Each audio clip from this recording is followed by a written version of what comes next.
Sorry about that. You're all Classic right. rookie mistake. No, don't worry about it. How are you doing? I'm good. How are you? Not too bad. Happy New Year. Happy New Year to you as well. Yeah, how's Hugo? Like, how's the dog? He's good. He's napping right now. Is there? It's like, Yeah. my Paul can just stick his head up. Yeah, sorry. We've still got No stuff worries. going on here. But yeah. Did you have a good Christmas? Yeah. I did have a good Christmas. Yes, it was quiet and I was away from my family, which wasn't so nice. But yeah, it was good. Quiet, my wife and I. Yeah. How about yours? Yeah, not too bad. I didn't see, so my daughter's on here. I'll let her introduce herself in a minute. I didn't see Okay. her Christmas Day because she's with her dad, but so I spent it with the younger kids, and then I went down to Devon just before we went into full lockdown again. And I was like, oh, so at least I got to see her. That was really worrying me. I was not going to get to see her, but she's on there. Do you want to say hello, Catherine? Hi, hello. Hi, Catherine. Hi. You wished me a happy birthday when I was like 14, and that's. Oh, did I? Yeah. Okay. Well, that's cool. I'm glad that I did that. We remember everything. I know a lot goes on for other people, so it's like we were like. So she's got her Orphan Black book at the back. So. Oh, cool. Yeah, I can see that. Yeah, it's a Christmas present, wasn't it, babe? Yeah. I think there is actually. Hold on. I think there is like 2 pages for Scott in here. I didn't get. Is it the coloring book? Is it like a coloring book or no, something? it's like. Oh, okay. It's all of like Delphine's files and stuff. Yeah. So, It's really cool. I didn't actually get a chance to look at it when I was down, actually, so I'm rubbish. But this is all me and Catherine do. It's like I go down and see her, and she's like, "What shall we do?" Or she comes up to see me and is like, "Shall we watch Orphan Black again?" It's like, dude, you need to get over it. Yeah. I actually watched it when we were doing the charity read through a few months ago. I had to go back and kind of refresh some things because it'd been so long since I watched it all the way through. Yeah. Just to kind of get set. And I was reading for a bunch of characters that I didn't play. So I had to go back and do that. And when I kind of started in the middle of season 1. And before I knew it, I just plowed all the way through the series. And I was like, wow. Is it weird seeing yourself on screen though? Yeah, it is. I mean, it's a thing that actors talk about. I think it's like at least I've seen actors and spoken to actors about this, where when you're in the midst of playing something and it becomes such like a big deal or blows up the way that show does, it can be really hard to look at it objectively. Like all you're thinking about for the first few years when you look at it is, oh, on that take, I wanted to do this, or they cut out this part, or I just didn't quite hit that, or I could have done better here. So you're constantly critiquing and nitpicking and remembering kind of the stress of the day. And so it's really hard to be objective about it. Yeah. It's like when people say like your dinner never tastes as good when you cook it. You go over to someone else's house for dinner, it tastes incredible. If you're making it yourself, you're constantly worrying about what you did wrong, what you skipped, and you can never just kind of fully let go and enjoy it. And I think it's the same way with a lot of trades, and acting is no different. So this time when I watched it, I had like a good 3 years since we've done anything, and or even like filming, like 4 years since we filmed, and so I really enjoyed it. It was kind of cool. Yeah, I watched it. I was watching to see things I hadn't seen before. It was awesome. It was so cool. Like I literally was like, it came up and I was like, I'm so watching that. And then I literally watched it live. I was like, because which characters did you read for again? Did you read for Leaky? Was it? Yes, I believe maybe I did. I don't know. Kevin might have did. I read for Olivier, who's an actor named David Richmond Peck, who's a nice guy. We actually had the same agent. He's a cool dude. I think I read for him and maybe I might have read for Paul at one point. I can't remember. Yeah. Just like, oh yeah. Yeah. Bless him. Dylan Bruce is a legend, isn't he? I can't believe he got his bum out. Yes. Brave. He's a brave man. Yeah. And just as Tatiana, to be fair, because she did like a full back nude bit, and I'm like, oh yeah, she's not afraid of that. no, she's a brave actor. I remember when me and Catherine first started watching it, she was 13, and I just went, oh no. I was not expecting. I was like, don't look, don't look. Like, we'll yeah, I've got a niece that's 11 now, and she's at the age where she wants to start watching it, and I'm still like, oh no, you're still too young. But then my sister, I found out, let her watch Stranger Things. I was like, okay, if she can watch Stranger Things, she can watch our show. Definitely. There's a little more probably graphic sex in our show, but aside from that, but that's what my sister did. She's like, yeah, that's what I don't want her to see. I was like, but you're fine with all the blood and guts? She's like, yeah, that's fine. She knows it's pretend. Just I was skip like, okay, all right. Where you see bums and that's it, and it's like a couple and then you're done. It's not a lot. Yeah. Especially it's not like Game of Thrones. Exactly. If it was like that, but like, don't do it. Don't do that. But yeah, sorry. So we've got some questions for you. Sure, fire away. Some as well.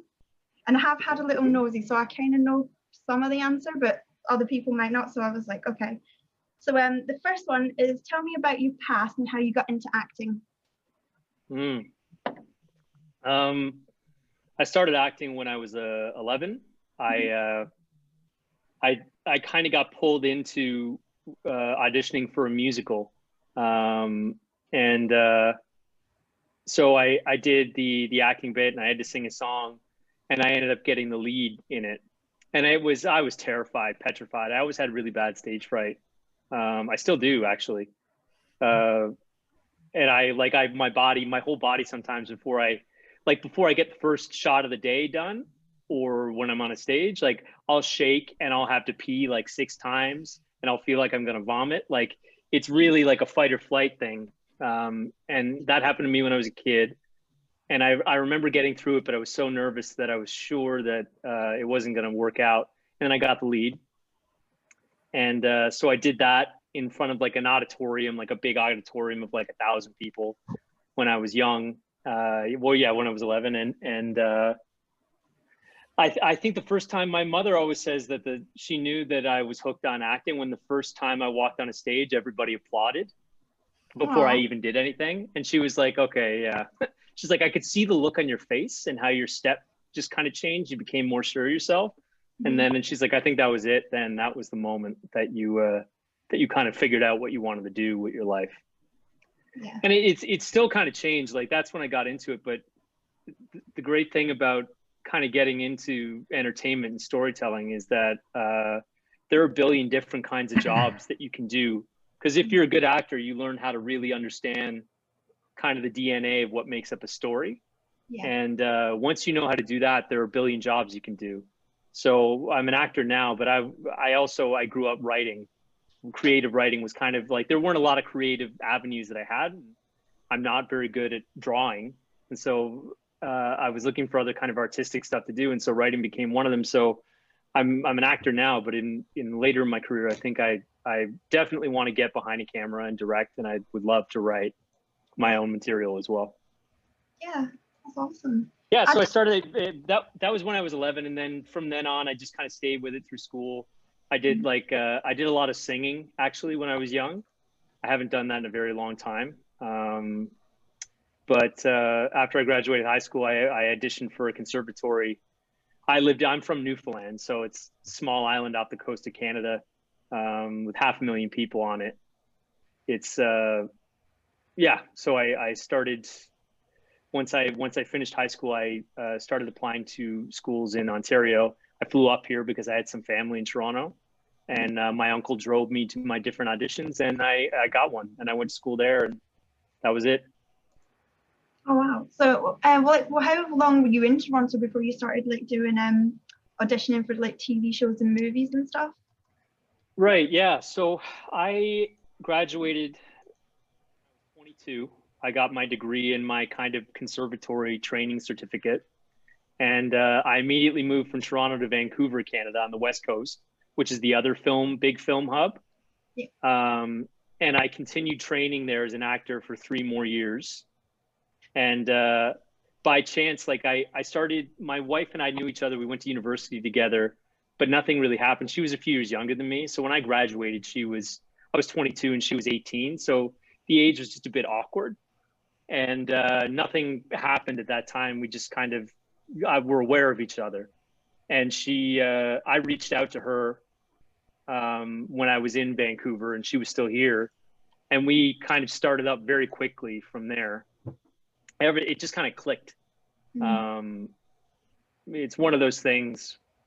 Neither of us are particularly into the concept of soulmates. We don't believe in it because we think it gives people kind of a cop out of trying in your relationship. The idea where it's like, well, it's just not right, so I'm just going to leave this person. And sometimes that's true, but a lot of the time, like what makes a good marriage or relationship work is work. There's a bunch of other stuff, like you got to line up in your values and what you want in life, but that's a big part of it. And all that is to say that the way that we got together kind of, it was very soulmate-y, meaning like we just started talking. Within 2 weeks of talking, she was on a plane without ever having done anything like that before, flew to Vancouver, stayed with me a week. That was it. And we've been together ever since. And so she was a big part of pulling me from Vancouver back to Toronto. And once I got back to Toronto, I got an agent pretty quick. And then I wasn't really doing much in Vancouver. Like I was training and working with a lot of really good actors. A lot of actors now, they're all over TV and film and stuff. Drew Scott, who's one of the Property brothers. He's a buddy of mine from Vancouver. He was an actor before. So we used to train together and work together. Who else? Like Brett Dyer, he was on the romantic lead on Jane the Virgin for years. Okay, cool. But like, yeah, so anyway, that's say like there were a bunch of those actors at that time and generation I was working with, but I wasn't doing anything. I wasn't getting any shots. And so I came back here to Toronto and I started doing commercials for a few years. And that's where I first met Christian Brune, actually. We were both like doing a lot of commercials and stuff and coming up through it together. And he's like, that guy is a hustler. He works hard. He hustles in a positive sense. He works his butt off. And so we kind of saw each other around that circuit. RE2. And then I'd done like a couple of commercials. And I was kind of known for, at that time, being really good at being funny, a good funny guy. Like they said I had like the comedy chops, they call it. Like my timing worked. Yeah. And so I got, when the breakdown for Scott first came out, what happened is that I just gotten my union card that I'm a union actor a week before that audition. And the part of Scott was supposed to be 5 lines. It was just what's called an actor role, so a small acting part.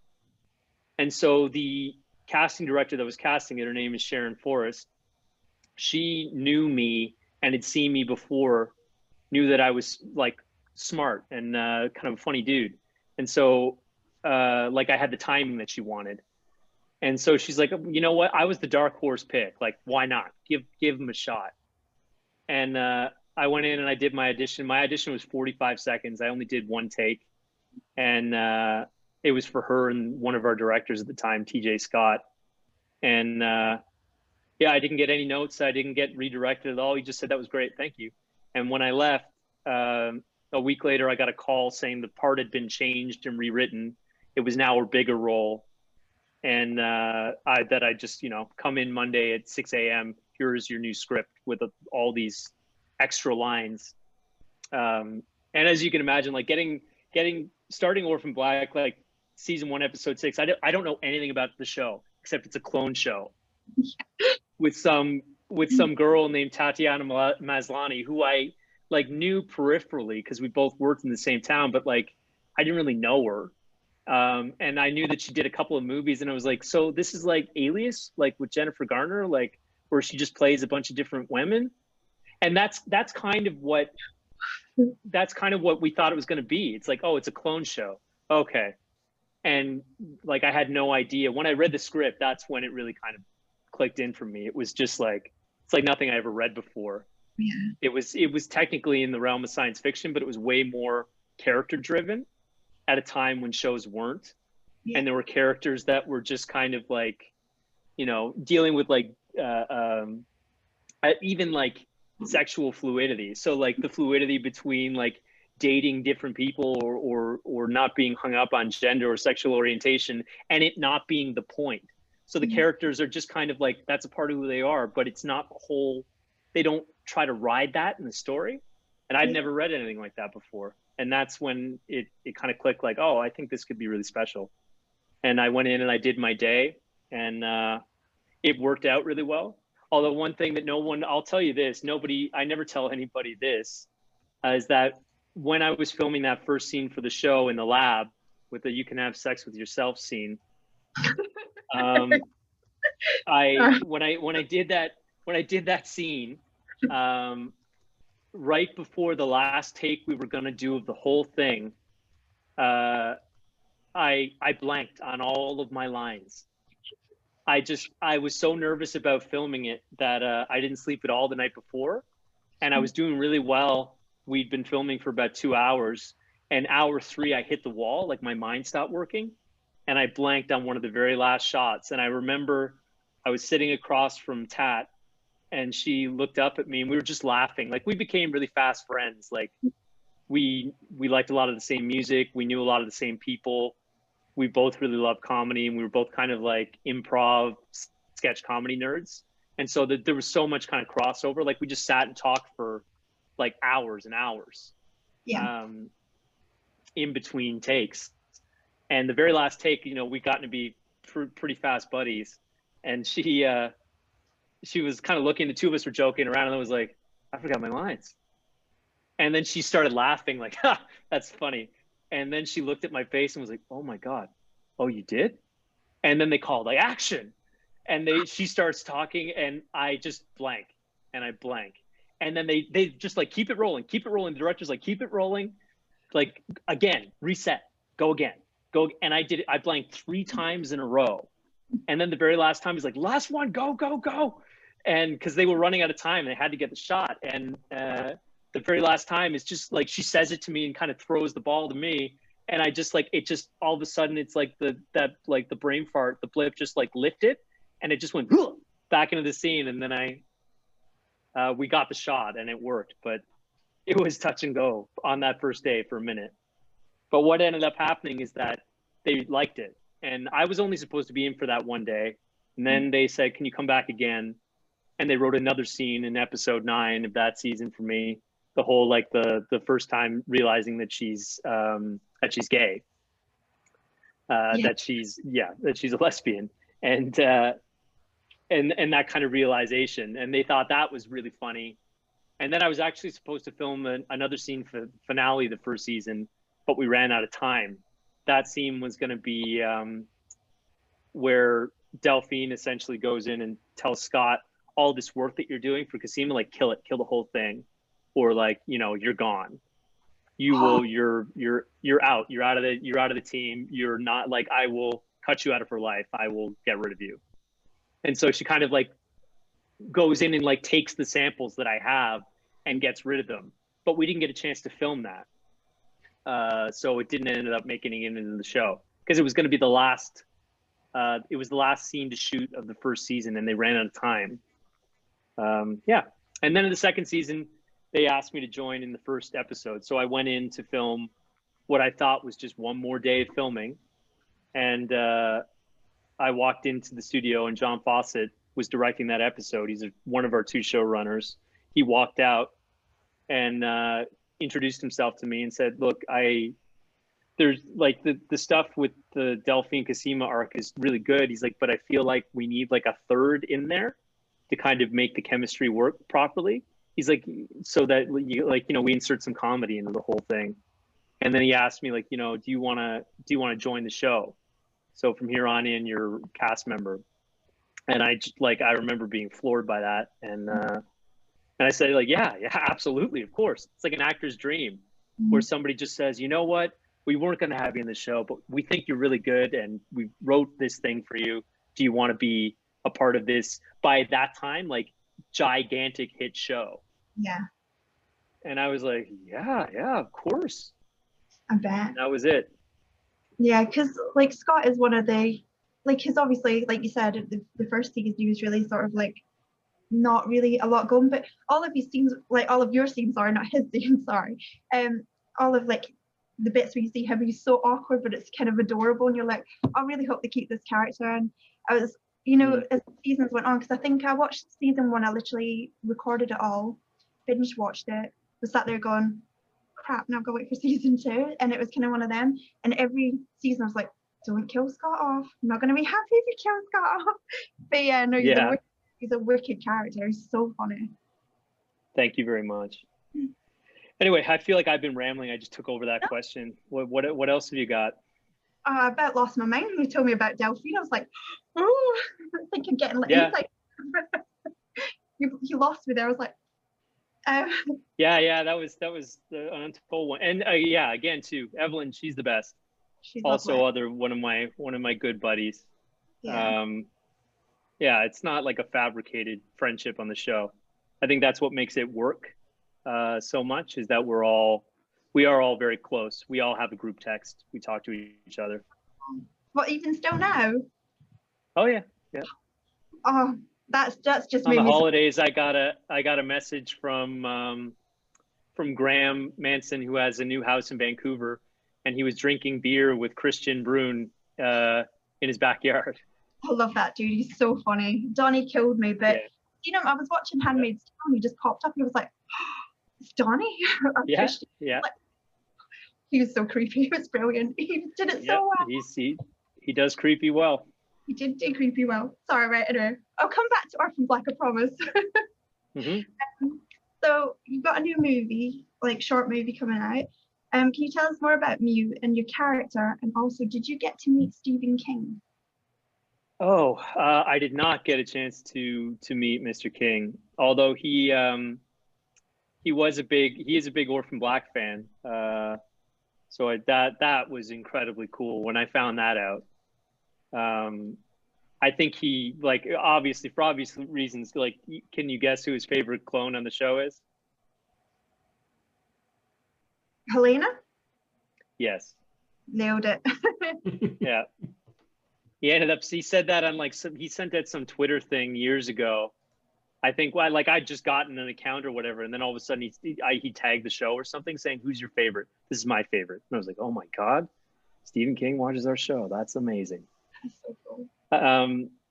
No, I did not get a chance to meet him. I actually filmed it with I filmed that short with another actress who's been working in Canada and the United States for a really long time. Really great actress named Cynthia Preston. I didn't film with him, but our stunt coordinator on Orphan Black, Randy Butcher, actually filmed a scene. He coordinated a lot of the more gruesome stuff in that shoot. And that movie was adapted to a screenplay and directed by Connie Hilton, who is one of our boom operators and worked sound on Orphan Black as well as Schitt's Creek. But she's like, we became pretty close over the course of Orphan Black. Like, in a film set, like, a boom operator is one of the crew members that tends to be extremely close to the actor. Like, they're the ones rigging up all of the mics and sound on me. They're the ones that are kind of like tucked in the room in the corner next to you. So when you're on a set in a room, wherever it is that you are, and you're setting up and people are kind of running around doing things, it's, the actors, the people that are doing hair and makeup, and the sound people are the ones that are kind of right there, and all the people running the camera. But the boom operator is usually pretty close to the actor, and so yeah, we became pretty good friends over time. And she's got an excellent mind for film and directing, and she made a great movie. And me being in it was totally by chance. Like, she actually was at a networking event for the Canadian Film Academy, and my wife ran into her and said, "Oh, it's so great to see you. How are you doing? What are you working on?" And she mentioned the script that she was working on, and I think my wife just brought up, like, "Oh, you should send it to Josh. He'd love to take a look at that. And if there's something in there that he would do, he'd be happy to help you, whatever you want." And she was like, "Really? Like, he would he would want to do this thing.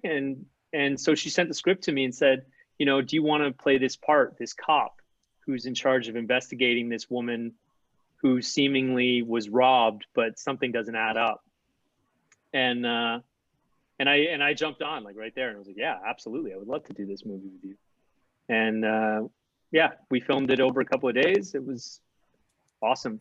They did a really, really great job. Like a lot of it had to be filmed in a car, so they had this really elaborate like dolly rig set up on a car that's filming them driving around like farm country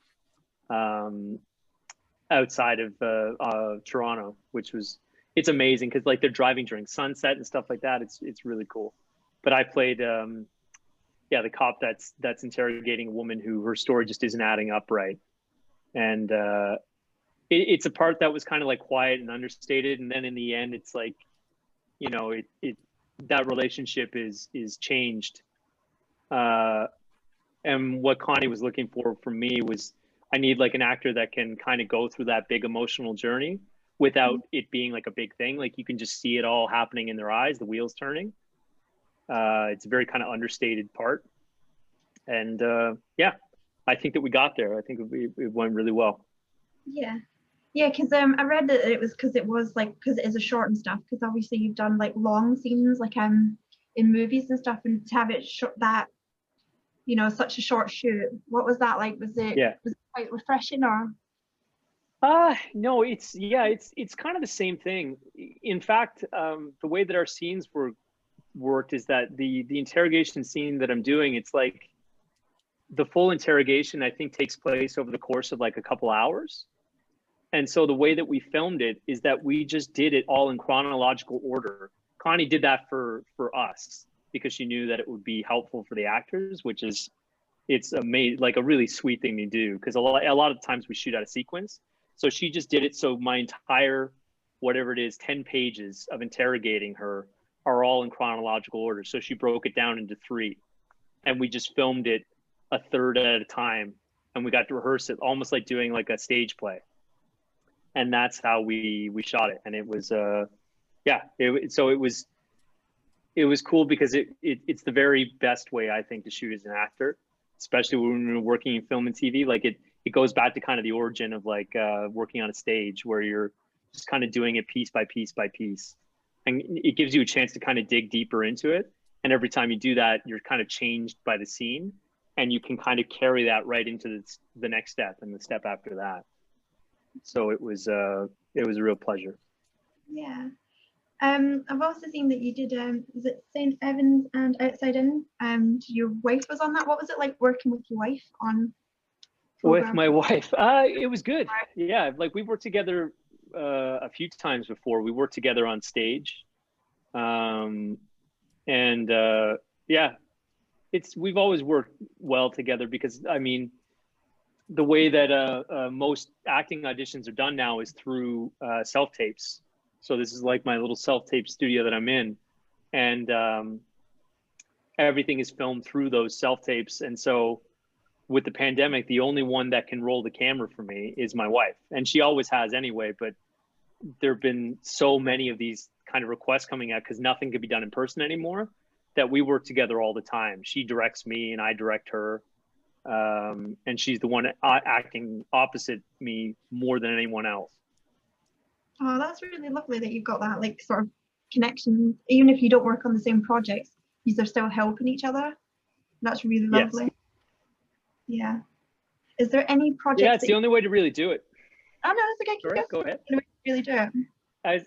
I think it's the only way to really do it. You know, we could, I guess, kind of keep that stuff separate as actors, but it's like the work itself is so kind of personal and can be so all-consuming when you're in the middle of something that it's nice to have someone that you can share that with and be honest about it with.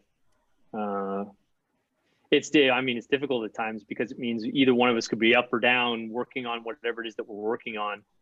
But and of course there's like tons of rejection for if you can book 1 in 20 things that you audition for, you're doing great. Yeah. But it's nice to be on that road together. Yeah. Is there any projects that you've declined? Like you've somebody said, we'd like you to do this, and you've gone, no, not my thing? Yeah. I'm notoriously picky. And it's not because I don't, well, I think there are a couple things. One of them is that if I'm looking at a script and there are a bunch of, and this has happened a couple times where there are a bunch of typos, like bad ones, or just very poor grammar, not because the characters doesn't speak very well, but just because they're messing up some of the writing. And I see that kind of consistently. That's a big no for me, because it's like, okay, and these are for like smaller productions. So it's like, if you didn't put the effort into writing your script properly, why should I put the effort into picking it apart and really trying to find a way to connect with it? Because it doesn't seem like you're taking it seriously, so why should I take it seriously? It's kind of like a red light right from the very beginning, basically. Yes, absolutely. Yeah. So there have been a couple of those that I've gotten, and it's very, very rare. But when I see one of those, that's a no. Yeah. And my agent's fine with it. She's like, yeah, totally get it. You have every right to say no. What else? I mean, there isn't much that I would say no to. I think if I can't get behind the project, like if I feel like it's just really gratuitous in a bad way, and there's nothing, if something is kind of exploitive or in poor taste, that's something I would not do if I didn't agree with it. I don't mean like people behaving poorly, or in a way that would be considered kind of amoral or evil. Like, I don't have any problem like doing any of that as an actor. My problem would be in the overall story not contributing anything positive to that conversation. If it's just for the hell of it, just because we want to, just because like to shock people, it's like, I'm not about that. Like, if I love stories, but the good thing about a good story is that it does something. It doesn't have to be a big lesson. It doesn't have to be a big theme that they're exploring, but it's furthering some kind of conversation. So if the project doesn't further any kind of conversation or open up debate on something, then what's the point of doing it? Is kind of my feeling. It's like, I have auditioned for stuff like that, but I never get it because I just don't care. If I don't care about the project, if I can't see anything in there redeeming that I want to do, then I just don't want to do it. And so I have auditioned for stuff like that because people are like, you had to do this. And as like, you know, an actor who works in a business, it's like, I don't want to step on toes. And so I'll audition for it and I will try in earnest, but it just looks like I don't want to be there. And I can't hide that. Like, I do my very best, but there's just this little tinge of resentment in the tape or on the camera that people can see. And they're like, yeah, this guy clearly is not happy being here. No, that's understandable though, because nobody wants to do anything they don't want to do. If you know what I mean, like, I think it'd be really hard to even be like, oh, I don't want to do this. You know what I mean? Like, get that out of your face and stuff like that, or even in your voice. So, no, I completely understand that. There's loads of things I don't want to do. Like, oh, but you just have to do them, don't you? But I get what you mean now. I read an article a couple of weeks ago, and it was saying about no, it wasn't. It was on your Instagram. Tell lies. And you were saying about headshots and how you overthink them and stuff. How did you get over that? Yeah, I'm terrible. I mean, all actors I think are really self-conscious. I think most of us are. But I'm brutal. I'm brutal on myself. I mean, it's a brutal industry. If you it really is about being a part of a story and giving yourself over to that and really investing everything you have into understanding that and finding a way to connect to it and bring it to life. But there's a lot of emphasis, because it's a visual form, on look. And so it's really easy to beat up on how you look or to try to improve how you look. It's a big trap to make yourself feel better, or to say, like, if I could get the job, if I just look like this, if I just tried like this, or if I didn't get the job because I'm not pretty enough, or I'm too short, right? Or I'm 10 pounds heavier than I was on the last project that I did, and they don't think that I look like a romantic lead or something, that kind of stuff. And so whenever I go in for for headshots, it's all about like trying to figure out a way to really capture who you are to sell that. And I've always had a problem, I think, being myself when there's a camera on me. It's easy for me to kind of, if it makes any sense, to kind of be myself inside of another character or inside of a story, because it's not about me. I'm kind of giving myself over to something else. But when a camera is just on me and it's about me selling me, showing people what's the best about me, that makes me really self-conscious. And I'm working on that. Like, self-love is really difficult. And it's something I've always kind of struggled with. I can be a bit cerebral, and I'm really picky on myself, and I'm a really, really tough critic on myself. And so, of course, if when I'm a headshot session or something, or people are taking pictures of me and want to know about me, it's all about me, and that's the product. And all I ever do is pick apart things. Then of course I'm going to pick myself apart whenever I'm in that kind of space. I think that's normal. Again, but it is a challenge, and it is something that I'm working on, that I know that I need to get better at.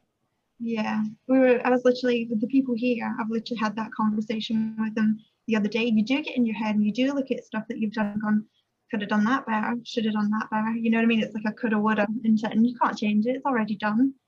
So yeah, I can totally understand where you're coming from that. I was sat there going, yeah, I understand that. But yeah. Something I learned from a life coach a couple of years ago is one of the most poisonous words in the English language is the word should. I should have known to do this. I should have known that so-and-so was going to react like this. Yeah.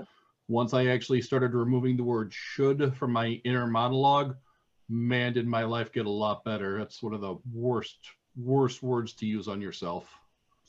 Yeah, I completely agree with you. You're 100% correct. Yeah, all it does is put you in a place of, right at the beginning, when you say I should have, it's like, okay, so at the very beginning of your thought, you're stamping yourself as a failure.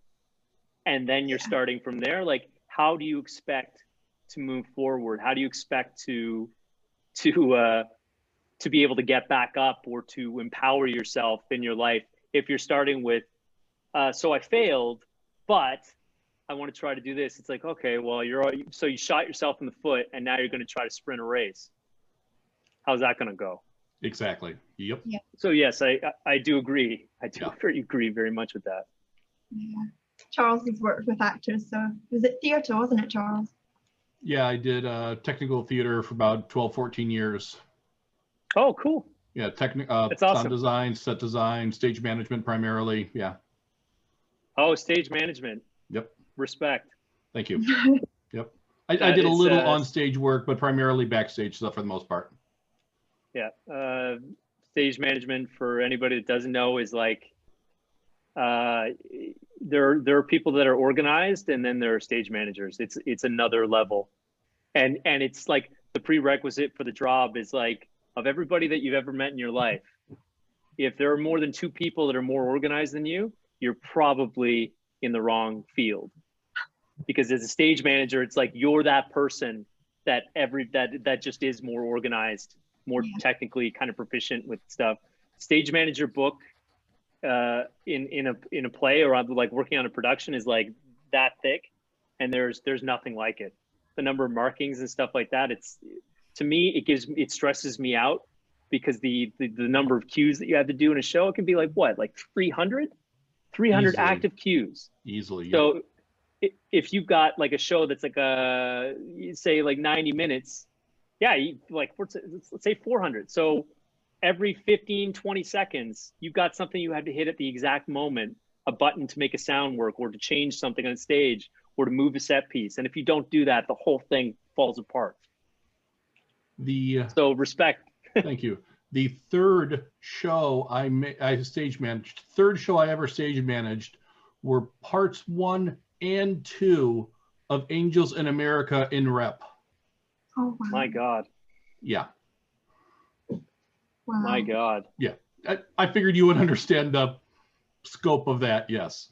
So But thank you for the Yeah, respect there. Yeah, and no I've problem. done enough It's one on of the stage. Yeah, I've done enough on stage to know that the best SMs are the ones who have done both sides, and I also know very well that your side of things is also no cakewalk. Anyone who does think that, oh, acting's easy, it's just walking up on stage and delivering lines, those people have no idea what they're talking about as well.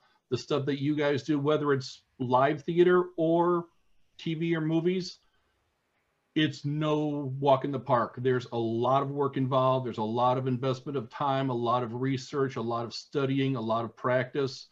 The stuff that you guys do as well, that's a hell of a lot of work as well. And you have my respect as well, too. So thank you, Charles. most definitely. Cool. Okay. What? Oh, sorry. Yeah, we've got another one for you. What are the most embarrassing or sort of awkward things to happen on any of your projects?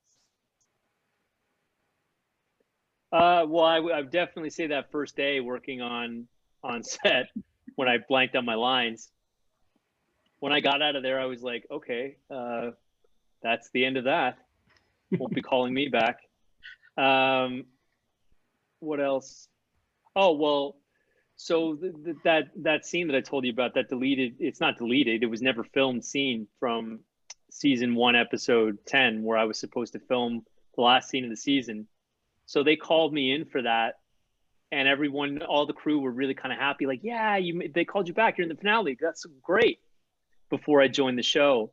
And they sat me in my little trailer. Like I had like a little tiny box of a space at that point, because yeah, I like it was this little tiny cramped trailer, and my call time was what was it? I think my call time was 4 o'clock in the morning. It was a night shoot, and so I showed up from my 4 o'clock slot, and I was supposed to go on at around 5, and they were filming like one of the science scenes, like a Cassima Delphine scene that was taking a long time. It was a really complicated scene. And so they ran way over with that. And that's why I ended up getting cut. But what happened is that I just sat in my trailer waiting to go on for 5 hours. So at 9 o'clock in the morning, I was released because they were going to run out of time. And so they just made the executive decision to cut the scene. So I was called back for the finale of this show that I cared a lot about. And everybody was very like in my corner, like, that's so great that you're here. Only to sit in my trailer for 5 hours from 4 a.m. to 9 a.m. and have them come in with kind of this awkward look on their face, like, sorry, man, you can go home now. And I was in Toronto at that time. It was like, what was it? Oh, it was like Easter weekend. It was like a holiday weekend. And so I'm in Toronto. I was going to go to Ottawa. My family, Toronto, and from Toronto to Ottawa is about 5 hours. So I left from the shoot, got on like a bus, and like went home and packed up my stuff and got a bag, and just went on like no sleep, with just like my thoughts to torment me for 5 hours about like, well, that acting opportunity's over. I guess that's it. That was awkward, like an awkward, sad moment. Yeah, those are probably the big ones. Yeah. Ryn's got some questions for you. Sure. Oh, what was your either favorite or the hardest scene for you to film on Orphan Black? The hardest. Oh man.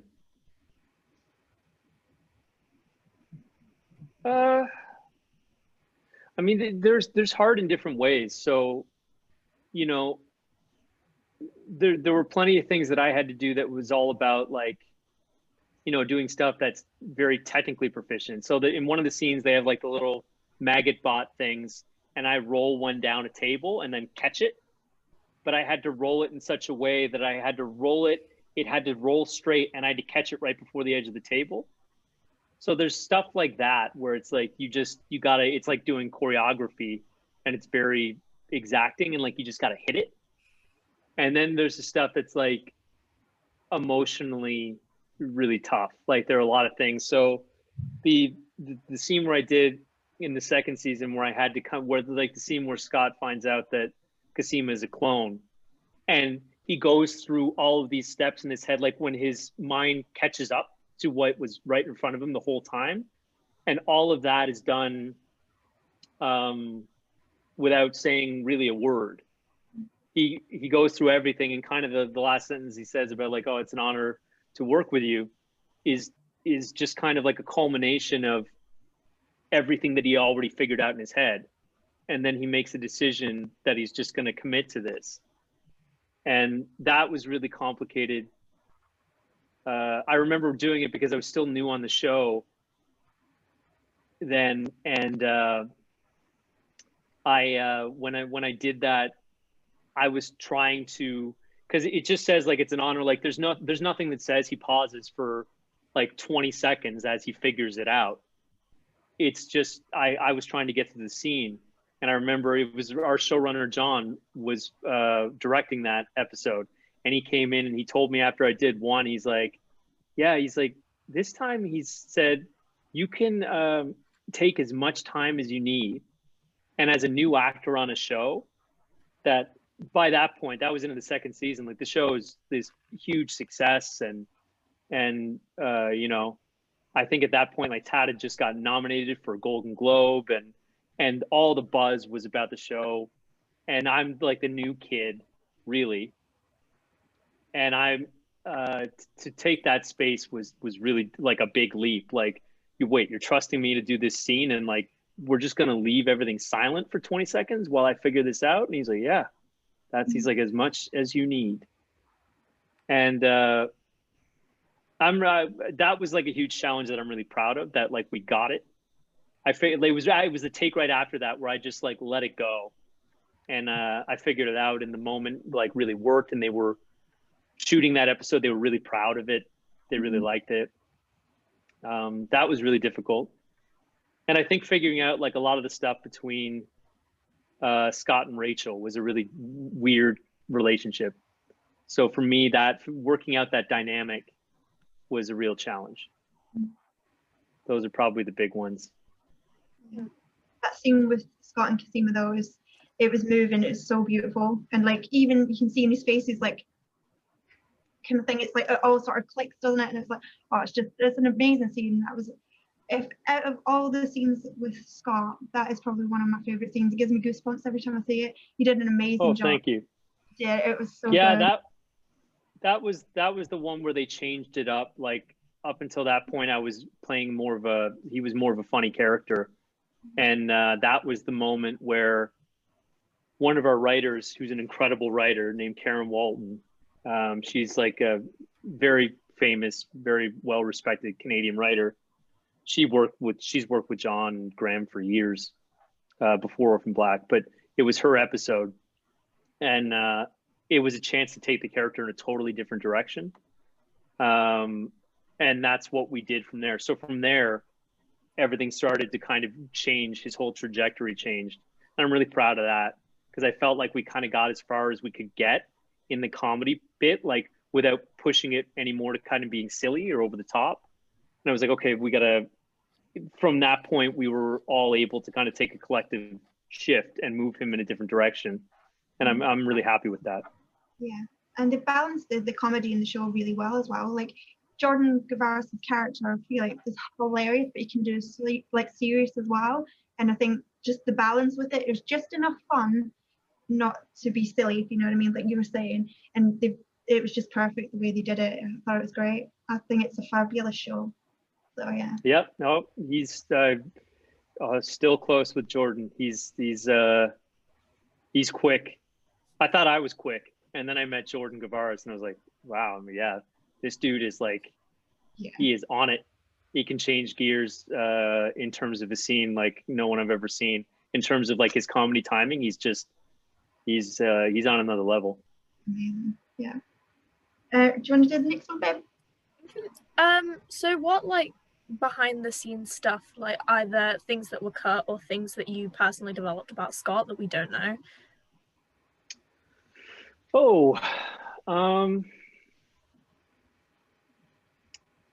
I mean, I will say that there was a bit of a change in the character. Like in the first season, they really wanted me to kind of be like more nerdy, and he was way more, I think, behind the scenes. Like originally Scott was much more sort of computery, and I'm not particularly.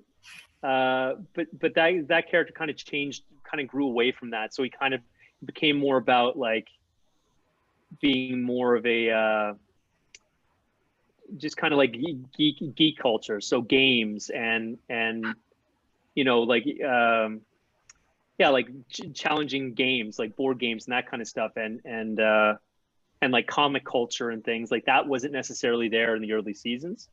So that kind of, once we were kind of looking more who that character is, all that stuff kind of developed there. Like a lot of what you need to know about the show is that Orphan Black they had like kind of broad strokes where they wanted the characters to go, but a lot of shows are very kind of set, like the episodes and things and arcs are more set in stone when you start filming on a season. We were writing and rewriting, like the writer's room was writing and rewriting and changing and collaborating with the actors and producers and the entire time. So things were constantly being reworked and changed. So in terms of like what you don't know that happened behind the scenes is that like it was constantly changing. The idea that the show is what it is something that was really being discussed a lot of the time up until, you know, as we're filming, and then changes are being made throughout. So I listed that from my character because that's how he changed. But like, you know, if that scene hadn't worked in the second season with Scott the way that it did, would the character have gone in that direction? He might not have. Because it was a really cool show in the sense that they kind of collaborated, like the writers and John and Graham, the way that they did things is kind of whatever kind of came out and what worked is what they would build on. So if someone does a scene or something, or we're working on a storyline that doesn't work, it's just kind of like, okay, and we move away from that storyline. We go somewhere else. So it's this wild collaborative process where you just try to come in with the best ideas and the best work that you have and throw it at the wall. And if it works, it stays and they'll grow on it. And if it doesn't, that's no problem too. We'll take it in a different direction. And that was something that was constantly happening. So as soon as I kind of got that about the show, like, oh yeah, like the whole character of Crystal that Tat did, it's just a joke. It was a joke that we did, like that she would do in between setups. Like it kind of like sort of started evolving from like a character that like Jenny Slate did in like the Nick Kroll show, like this very like weird vapid vocal fry thing, and then it just kept growing into a character, and then she put on a wig or something, like a blonde wig, and I think John tells a story or something, like somebody called him, was like, you gotta come and look at this, I think there's something here.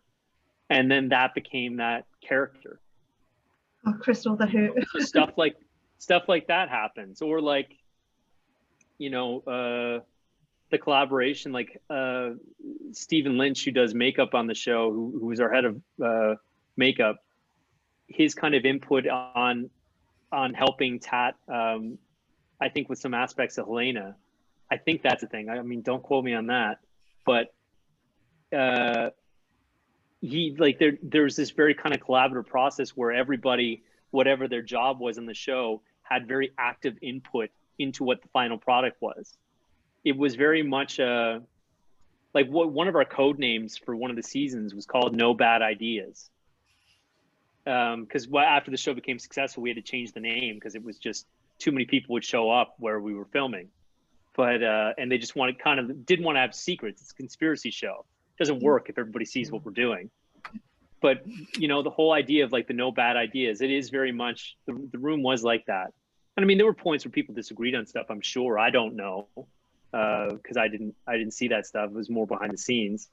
But everyone was always really game for new ideas to show up. And if something, even if it shows up from someone doing a joke, or because of something someone did in a scene that worked, then fine, then they grow on, then they expand on that. So what you see in the final product is a lot of stuff that evolved out of like innocent moments that happened throughout the series or behind the scenes that people thought were really funny or really sad or really poignant, and so it becomes part of the show. Yeah, and it's like oh, I've completely lost my train of thought. I had something then I've completely lost it.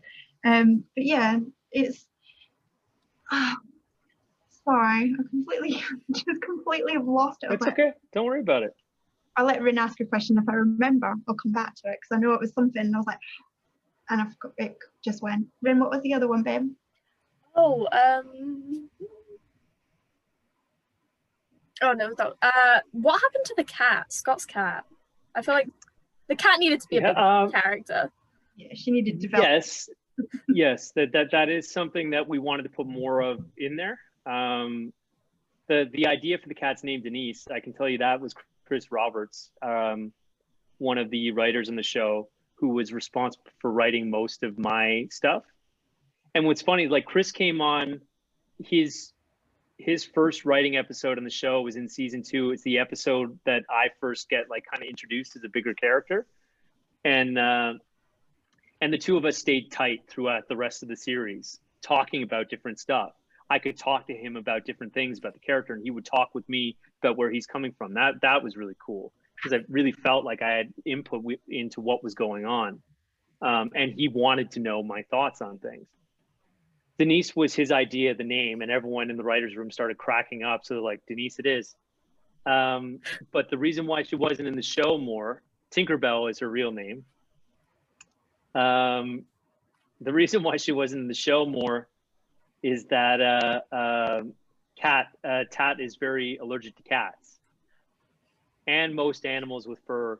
Although it's not, I don't think it's too bad, but the problem is that with her doing like 14-hour days, she can't have an allergic reaction where her eyes start swelling or whatever. Like they can't work like that. So the reason why the cat wasn't in it more is because once we had the cat in there, we had to like, I wasn't like, the two of us are working together. I can't touch her. I can't be near her. No one else can. Like they had to vacuum out the set when she's in there. Like it was just too much of a thing that we couldn't, it was like we'd had to work a lot around the cat. And so that was a problem. Cat was amazing. So they wanted more Denise, and it worked and the audience had a huge response to it, but there was just too many other spinning wheels going on. And I think that it was just a lot to deal with. Yeah. Having to shoot around her to make sure that we don't have the series star with like a puffy face Yeah. and red eyes. Yeah. No, it was cool though seeing like Scott's apartment though, because that coffee table was amazing. Now the controller, that was so cool. So that one was our head carpenter on the show, Grant, built that. And I remember he came and showed it to me because they had a bunch of extras and I was so excited about it. And he built it himself from scratch. And I was so pumped about it. And like he's like just like a quiet builder dude. Doesn't, he's not like the most exuberant guy that way. Like, he kind of nods to you if you walk by, but he's more of an introverted guy. But I remember how happy he was that I was so excited about his work and just said like, Grant, this is the coolest thing. Thank you so much. This was so much work for you and it's so appreciated. I think the people are really going to like it. And like, this is incredible. I would have this in my house if I could. And that was really nice. Oh, that's what I'm saying. Like the collaborative effort of the show, like everybody really cares about doing a good job at their job. And it's really nice to be able to celebrate people and add their work to the show, Yeah, I love that table. I thought it was wicked. It's a shame you didn't manage to like nab it on your website. Have you got any props actually from the set that you've managed to keep? I had a rug. I had a rug from, I think it was from Mrs. S's house. And I had a ghost light, like a big kind of exposed light bulb fixture thing from somewhere. But the problem is that there's more stuff I would have gotten, but they did the set sale when we were all in LA doing press, so none of the actors were there. But like that's okay. Like I got what else? I think they gave me 1 or 2 of my shirts, and they gave me at the end of the series there's this really nice pair of boots that Scott wears, and they gave me that, and they gave me they got me like this really nice pair of Birkenstocks to wear for the season finale with the big barbecue scene. So they let me have those too. So I kept all that stuff. And of course, like they gave us lots of nice stuff as parting gifts. They got me like a nice suitcase. Oh, that's really nice. Yeah. Have you still got like your ID tag now, Scott's Dyad ID tag? I don't have that. I've got a bunch of trading cards that they gave me with my face on it. I've got some stuff. I put up some fan art actually,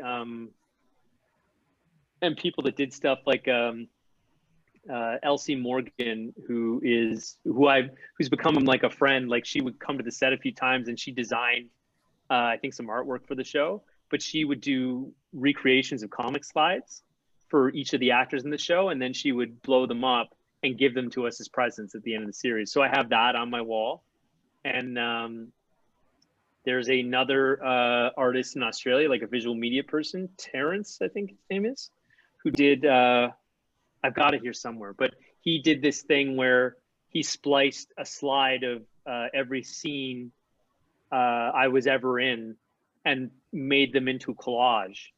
And I put that up on my wall. Oh, wow. So I got that stuff. Like a lot of the fan stuff I really like, because it's not just kind of like, it's stuff that took a lot of effort. Like people created a piece of art and then gave it to me. And as an actor, it's like, well, like, yeah, that stuff's going up on my wall.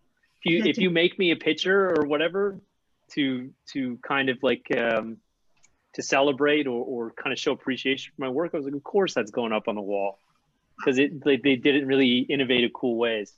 Yeah, that's cool. So like going up with like Scott's geeky thing. So I have got all the Orphan Black pop vinyls, I'm not gonna lie, and we do need a score, a Scott one, an Art one, a Mrs. S one, a Beth and a Delphine one. Is there, like, I don't know if there's like, is there any way that they'll get made, do you think, or anything like that? I don't know. Oh, you mean the little figures, right? Yeah. So there is one of Scott. It was a fan art piece that they made, and it was made in, I think she was in Indonesia or something. I've got it somewhere on my phone. I'll send it to you. But it's also, well, I'll send you the picture of it. She created it and sent it to me, but she did everything down to the sneakers that I was wearing. Like I had this specific pair of sneakers that I wear for a couple of seasons in the show, and she customized all that. So it was like, yeah, it was amazing. That is. I know they do need one of art and stuff like that. I don't know. You know, I don't know if they're. I'm sure if the fan base gets loud enough about it, they'll make something. That's what we need to do. We need to get like a petition going. Definitely need a Scott one, because it goes with the Casima one, and it'd be so adorable. So yeah, that would be cool. Yeah, we've got like a Felix mom with his bum out painting. So you know, why can't we have? Of course, yeah. Have you seen them? They are adorable. Yes, I have. I saw that one. Yeah, no, they're wicked. They're so funny. So last Orphan Black question, and I've got a couple more, and then I can let you go again. Who's your favorite clone? I've got a feeling I think I know who it is. So if you do your favorite one, and then your second favorite one. I like Casima, and of course would be the number one, and I like Sarah as well. I think maybe, like, it's weird, but Rachel is kind of like a second or third, because it's like because for a while they have a very complicated relationship, right? And I as an act, like that's what I liked as an actor, because it was very complicated, and having to explore that kind of the love and the hate. And it's like he doesn't even, I think that Scott doesn't even hate Rachel because she's done bad things. He hates her more because when she was confronted with the possibility of like trying again and being a better person, she didn't do that. Yeah. She went on and did more evil, backstabby stuff, and I think that betrayal really colored that. It wasn't that she was a bad person; it's that she was a bad person that had the opportunity to be good, and he gave that to her, and then she betrayed him. And it's like hate is not like the opposite of love isn't hate; it's a difference. So if you hate someone that much, there's still something there. There's still some degree of love or something that pushes you to hate them. Yeah. And so that was cool. That was cool to work on. But I would say like as people on the show, I like Kasim and I like Sarah. Yeah, definitely. Are there any upcoming like projects that we don't know about yet? Like you can maybe sneak peek us? Yeah, nothing I can talk about. No, nothing really right now. I'm kind of like, back at it. I'm kind of at, actually, to be quite honest, I'm in a bit of a weird place in my career because, playing those kinds of people, when you do something well as an actor, will send you much more the same. So I get a lot of those characters that are very much akin to Scott. But the truth is that I'm not very much like him in my day-to-day life. I'm not, the way that I present and kind of my energy as a human being is not really Scott. It's different. And so I'm really trying to figure out what the next phase of my career is going to look like and what kind of characters I want to play. I've had a chance to audition for some really, really cool, like giant projects, but I'm still searching for that one that kind of takes me in a different direction. And I'm not sure what that is, but I'm excited to find it. And I think I'm getting closer to finding it. I've had nothing to do but sit around and work on material in my living room for 8 months. Yeah. So I've come up with some cool characters and had a chance to audition for some cool stuff. So I am excited to see where that brings me. Yeah. And we definitely all want to see where you go in your career because I think you're a fab actor. To be honest. Oh, thank you very much. Really looking forward to watching you, to be honest. So thank you. Really want to see that one. I can throw a question out there in that vein. Sure. If you may or may not have noticed, I got a bunch of Legos behind me. I'm a computer guy. I'm a geek. I'm a nerd. Totally that kind of a guy. Right. If you could, Marvel, DC, in that vein, if you could play one of those kinds of characters, who would you like to play? I mean, whether it's a recasting or whatnot, any kind of superhero or even super villain, anything like that you'd like to play? Yeah, I mean, you know what? To be quite honest, I'm great at villains. Most people are just kind of like, really? Like, no, yeah, that's more of what I'm.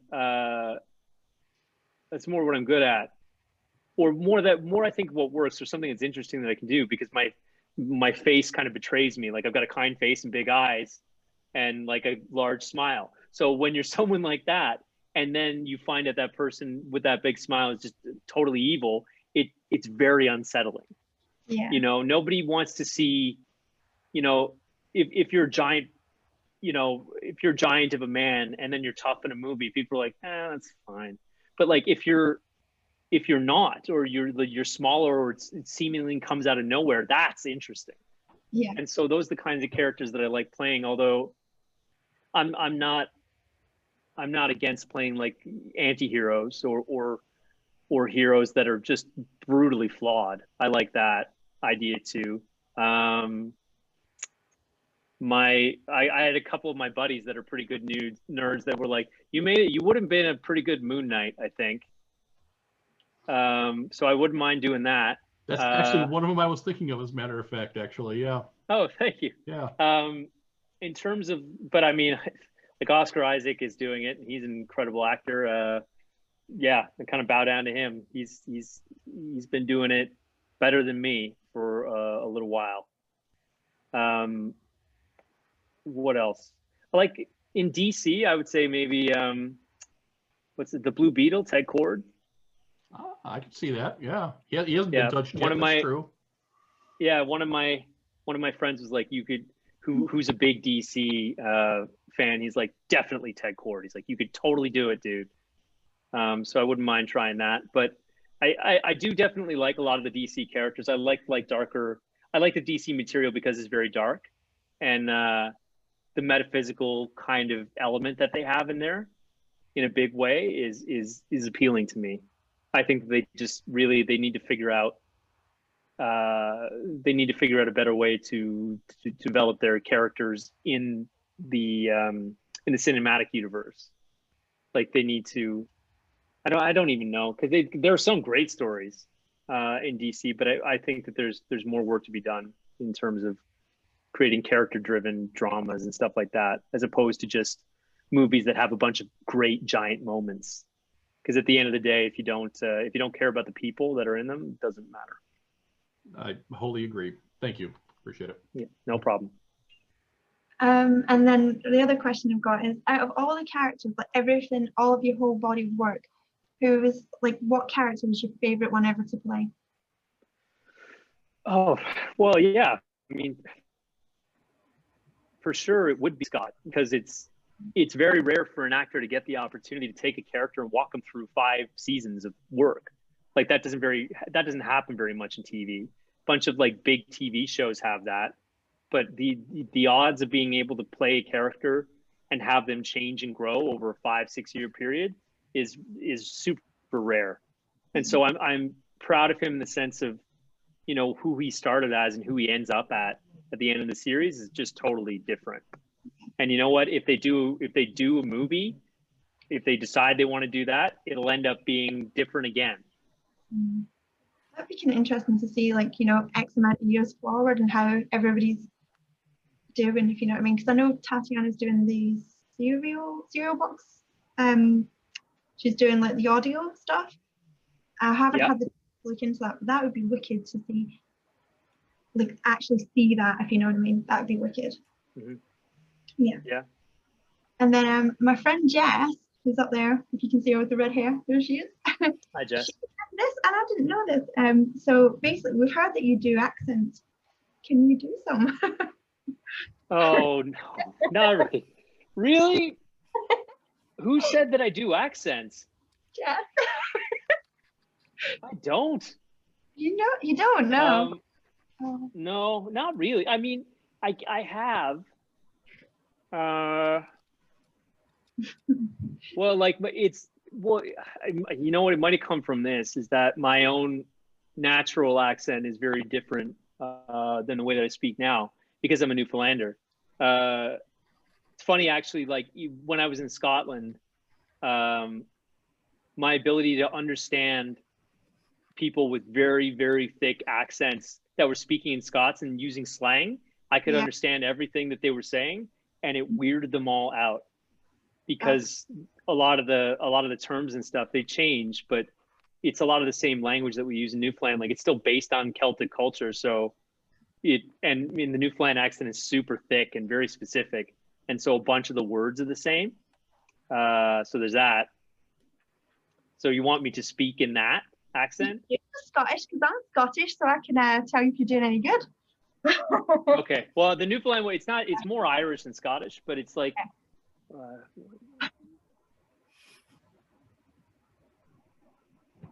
like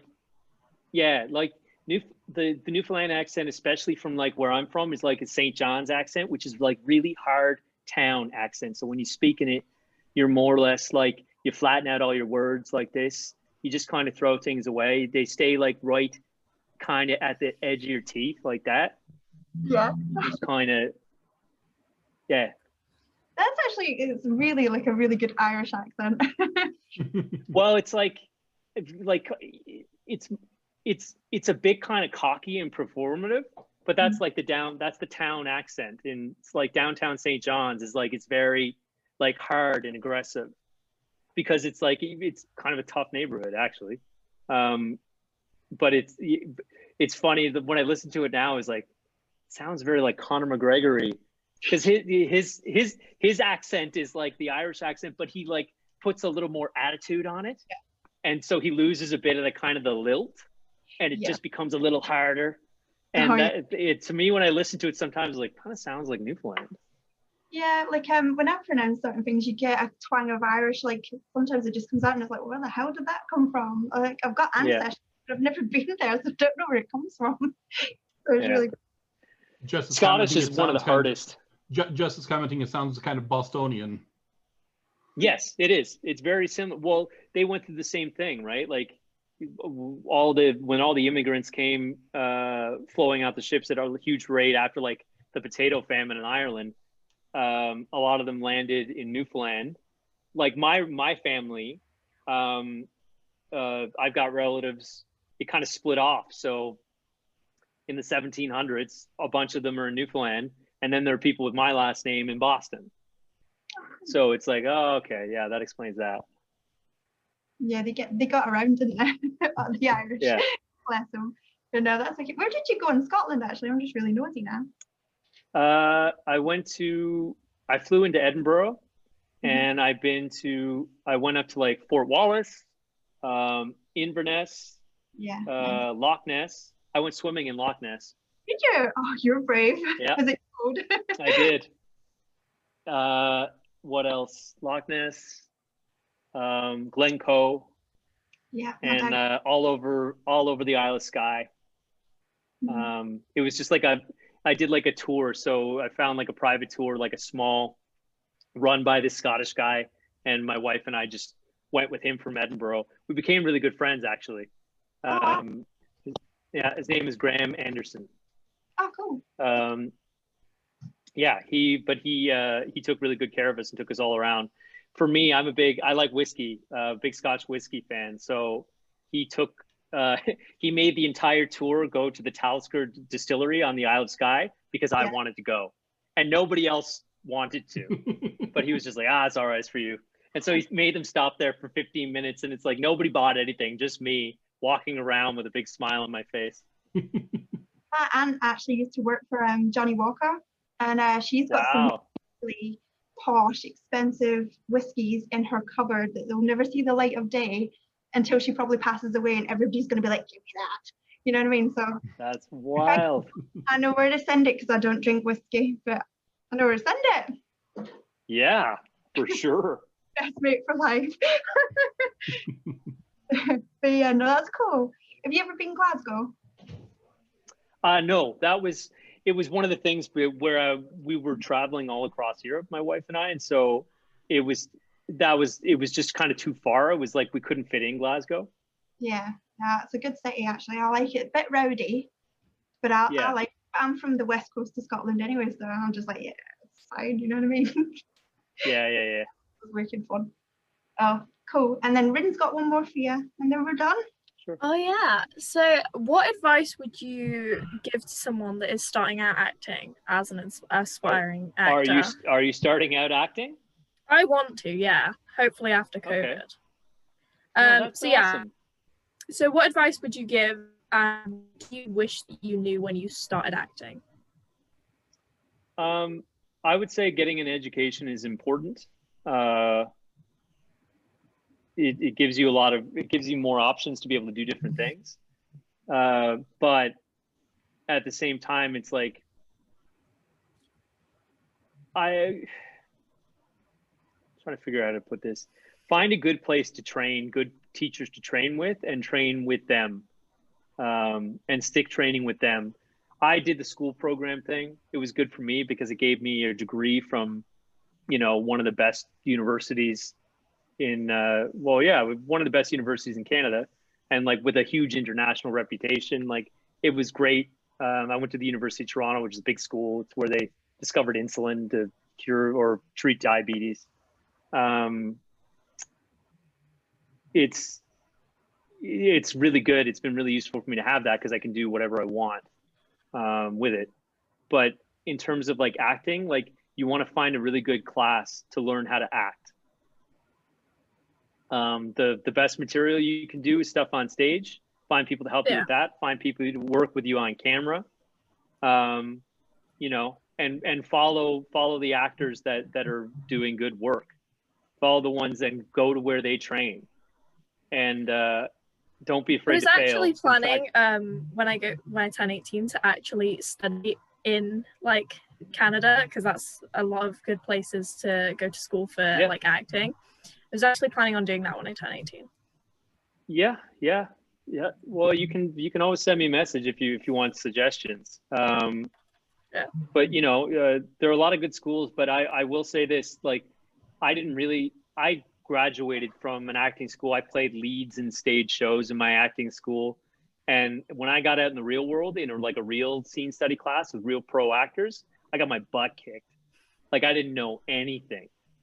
And I kind of had to start all over again and really, really learn how to do it. And that's where I really learned how to do the best work, was in scene study classes where I was working with professional actors and professional teachers that work with, big Hollywood directors and actors and stuff. That's when it really clicked for me. Or actors that work on stage, like professionally, that also teach. That's good too. Like, there are a lot of institutions, like in Toronto here in Canada, there's a school called George Brown that has a professional theater company where the teacher, the actors also teach in a school program for them. So stuff like that is good. And I would say, like, learn how to do other things. People like people that can act, that can also do other stuff. Like, find other things that you like and bring that to the table. Whatever your interests are, who you are, like, it could be anything. Like, what is it that I do? I box, which is totally unexpected for the kinds of roles that I do. But I work at a pro fighter gym here in Toronto, and I do that 4 or 5 days a week. And it's something that's really kind of enriching in my life. Like, whatever it is that you are, whatever you're interested in, like horseback riding or just like art, whatever it is, bring that, like, keep doing that and bring that to your work. Yeah. That's very some of the helpful. best actors I know are good at other things. Yeah. Like for example, if you look at an actor like Nick Offerman played this kind of curmudgeonly boss on Parks and Recreation. He, as a person, loves woodworking. And so he brought that to it, and they incorporated that into a character. He's got a professional like furniture shop in Los Angeles. They do very well. If he stopped acting today, he could be fine as a professional carpenter. But it's it enriched his work. It brought his work to another level, because that kind of mythical quality was kind of inserted into it. His larger than life character is actually a part of who he is. Who you are, being yourself and finding ways to bring your interest to your work is the best thing you can do.